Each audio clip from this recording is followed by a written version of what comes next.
All right, and up next, we move to the featured bout of the evening in the UFC's welterweight division in a fight that I believe is a 50-50 fight between the number 15 ranked Daniel D-Rod Rodriguez and the streaking undefeated UFC welterweight in Ian Machado Garry, the future Ian Machado Garry. When you look at the records, Machado's coming in undefeated, 11 victories, no defeats.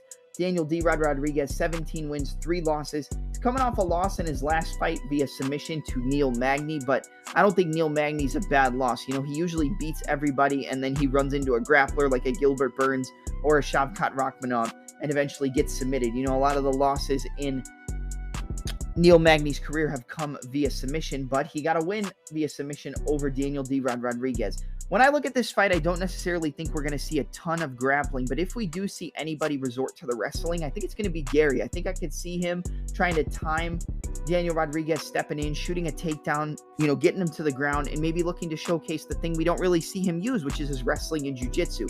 Daniel Rodriguez had trouble with wrestling and jiu-jitsu against Magny. He had trouble with the wrestling and takedowns of Kevin Lee in one of Lee's last fights in the UFC. I think it was actually Kevin Lee's last fight in the UFC before he went to Eagle FC, and now he's making his way back to the UFC. I'm a big fan of Daniel Rodriguez. I always have been. I like the way that he strikes. He's very economical. He's very technical, and he's an outside fighter. He loves to use the check right hook, the inside left low kick, the right outside low kick, the jab, right hook, straight left hand, jab, left hand, just 2-1-2, 2-1-2, check right hook. He loves to fight on the outside, and he's constantly looking for the outside foot. And that's going to be something that's going to be paramount against Ian Garry. But Ian Garry has very good lateral movement. He's got very good left and right movement, good in and out footwork. He's always circling very well. He doesn't really move in a straight line backwards unless you can catch him with a big shot and hurt him, which is something we've seen before. We've seen Ian Garry get hurt. We've seen him get clipped. We've seen him get rocked, in his fights. In his last fight against Song Kanan, he got hit with a big left hook, dropped, face planted, and almost finished, but he was able to survive and eventually get Kanan out of there in the 3rd round. But when he got hurt, he had a little bit of trouble recovering, but he came back and got the knockout. I think the right high kick of Ian Garry is going to be a big weapon against D-Rod. Fighting a southpaw, being an orthodox fighter, the right body kick for the orthodox fighter compared to the left body kick for the southpaw, and the left high kick for the southpaw compared to the right high kick for the orthodox fighter. Garry's got good high kicks off the lead and rear leg. We've seen that showcased in the fights against Song Kanan, and we saw that showcased in the fight against gifted Gabe Green. He's got very good high kicks from the lead and rear legs. He can switch stances, but primarily has a lot of success in the orthodox stance. Very, very solid 1-2s down the middle, straight punches, 1-2, pull 2, lead left high kick, 1-2, pull 2-3, rear right low kick, cross, lead, high kick. He can pair his combinations up together, and if you let Machado Garry get into a flow, if you let Ian Garry get in his flow, he can take a lot of people out, I think. I know that a lot of people aren't fully buying into Ian Garry. I know he's got hype, obviously, but I think the hardcore fans aren't buying into him yet. And I think that this fight against Daniel Rodriguez is a very, very tough matchup.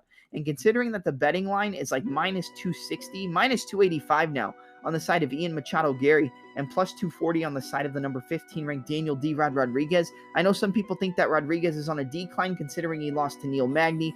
And, he had a very close fight against Li Jingliang, but he came out on the end of that with a split decision victory at UFC 279.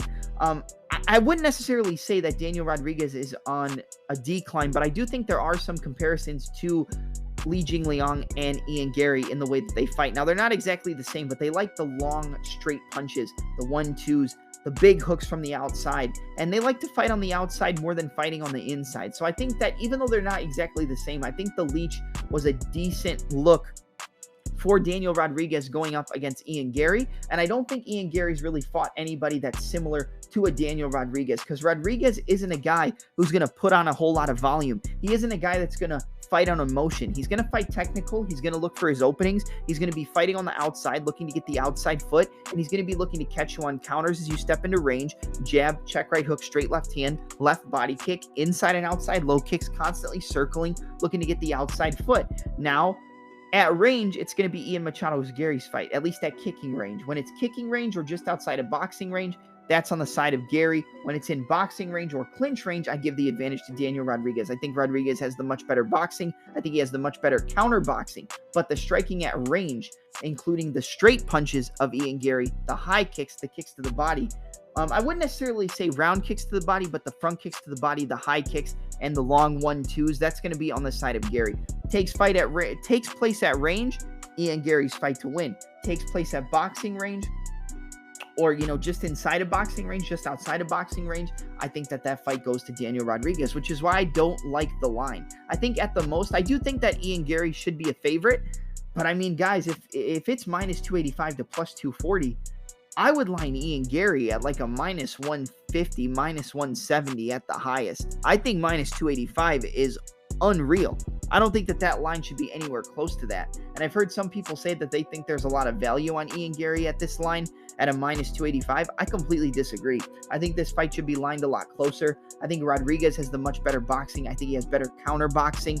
I think he has better footwork, and I think the footwork of Daniel Rodriguez is going to give Ian Garry some trouble, but you got to look out for the right high kick, the lead high kicks, the 1-2s. I mean, he's very fast as Ian Garry. I think Ian Garry's the much faster fighter, but I think Daniel Rodriguez might be the smarter, more technical and cerebral fighter over a 15-minute fight. In terms of overall skill set, I think Garry's better, but I think he has a little bit of trouble with the defensive responsibility on the feet, and I think that's the difference in this fight. I think Rodriguez is better defensively. I think he's better with the outside foot placement and constantly making the opponent turn into him and getting the outside foot to be able to move away from the danger. But even if he does move away and check hook, he's going to have to watch out for the counter straight punches, because if you look at the overall stats, Ian Garry's going to have a 74.5-inch reach to a 74-inch reach for D-Rod, but a 2-inch height advantage. So even though it's only a 0.5-inch reach advantage, the height advantage is going to give D-Rod some trouble. We saw him have issues against a long, rangy striker in Li Jingliang.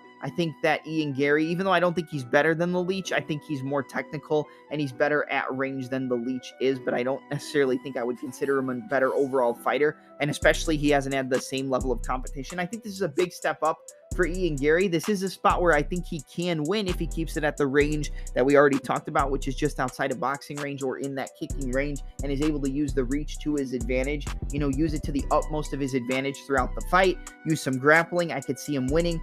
But I'm going to go with the underdog. I'm going to go with Daniel Rodriguez. I think that he is going to be able to use that check hook against Ian Machado Garry. We saw Machado Garry get caught with a left hook against Song Kanan. Even though it's left hook versus right hook, orthodox versus southpaw, I think the lead hook of Daniel Rodriguez is going to give Ian Garry a lot of trouble. I think he's going to stay on the outside, constantly be looking to get that outside foot on the lead foot of Garry. I think he's going to be landing the 2-1-2, the 1-2, the jab hook, and he's going to be moving out of range. I don't necessarily love it from a betting perspective because, like I said, I've touched on this multiple times already in this specific breakdown. I do see areas where Garry can win this fight. I think there's a potential he could get a finish. I think it could be a head kick. I think it could be a body kick. I think it could be a high kick paired with a pull down 2-3, or like a head kick, pull down 1-2, 1-2 head kick on the same side after he slips the cross. I could see a knockout from Ian Garry. I could see a knockout from Rodriguez with a counter check hook. I think this is a very close fight. I think this is kind of a 55-45 fight where I give the ever so slight advantage to Daniel Rodriguez based on overall experience. But I'm going to go with D-Rod. I'm going to go with Daniel D-Rod Rodriguez to win via a unanimous decision. I think it's going to be close. I think if there's a knockout, it more comes on the side of Ian Garry, but I could see him catching Ian Garry with a check hook and knocking him out, but I'm going to go with D-Rod by decision. So give me the number 15 ranked plus 240 underdog in Daniel D-Rod Rodriguez to defeat Ian Machado Garry, handing him his first professional loss in mixed martial arts via 29-28 unanimous decision. Betting side, like I said, I don't love it in terms of a parlay, but I do think that at plus 240, there is value from the betting perspective on Daniel Rodriguez on the money line.